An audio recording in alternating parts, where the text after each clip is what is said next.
Now, they have passed the first hurdle. Now opponents of Venezuela's president are facing a race against time to carry out a second petition on recalling Nicolas Maduro from office. The opposition coalition now has to secure the signatures of at least 20% of the country's registered voters to force a recall election. That's equivalent to 4 million people, and they have just 3 days to do it. Venezuela is facing an economic crisis, and opinion polls suggest that a large majority of voters want Nicolas Maduro gone. The government, meanwhile, has told voters that the opposition is lying to them. Well, let's look closer at the situation in Venezuela. I'm joined now by international analyst Marco Vicenzino, who's director of the Global Strategy Project. Thanks very much for being with us. Now, do you think that it's likely the opposition will succeed in forcing this recall election? I think the government will delay and stonewall the process whereby it'll go past July 10th of 2017.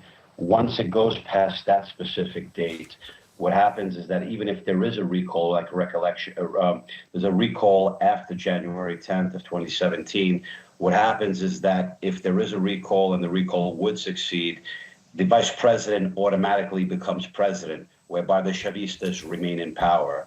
If it's done before, technically, according to the Constitution, if it's done before January 10th, 2017, and the president is voted out in the recall referendum, what happens is it will spark a general election.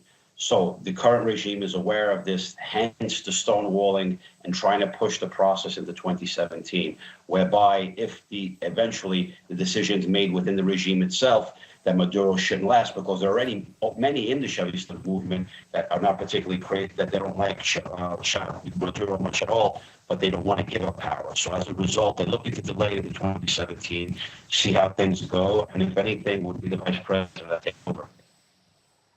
All right, we're having a couple of technical issues. We had a little bit of trouble hearing you there, but I'd just like to ask you one more question. Hopefully the line will hold. We do hear a lot about the anger against Nicolas Maduro, but there has been a lot of support traditionally in Venezuela for him, for his party and movement at least. How strong would you say that support is at this point, considering the economic crisis? Waning significantly. And those within the Chavista movement are very much aware of the fact of his lowering numbers, high level of unpopularity. But what they're trying to do is strike a balance, meaning whereby if they can delay the process of the recall referendum as much as possible, they can, if the president is removed, they themselves will be able to at least have one of their own, technically the vice president. So if the referendum process is pushed beyond January 10th, 2017, they'll at least be guaranteed the fact that one of their own, i.e. the current vice president, would become president. And actually, we can hear you pretty well right now, so I'm going to try another question.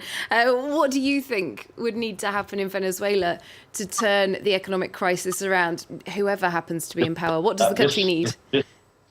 This whole thing, it will not occur overnight. To undo what's been done will require several years. What they can try to do is diffuse the situation, whereby lifting restrictions, opening up the economy more, lifting and having an open election, whereby a real election of a real participation. In order to diffuse the situation, it'll take time, but certain immediate measures can be taken. But the current regime is very reluctant in doing so. And the only way I think the current regime will be actually forced to make a move against the current president is if the current situation spins out of control to the point where there's popular uprising, riots, which already been taking place, but to the point of the breakdown of social order. Mm-hmm. That's whereby the regime, and particularly the military, will have to play a key role in making the necessary changes to try to diffuse the uncertainty, diffuse the instability, and to try to stabilize the status quo. Once again, this is a very, very difficult situation. Ordinary people are not able to get access to basic goods. That obviously has to change. It certainly is a very unstable situation. Thanks very much for giving us your point of view. Marco Vicenzino, Director of the Global Strategy Project, joining us there.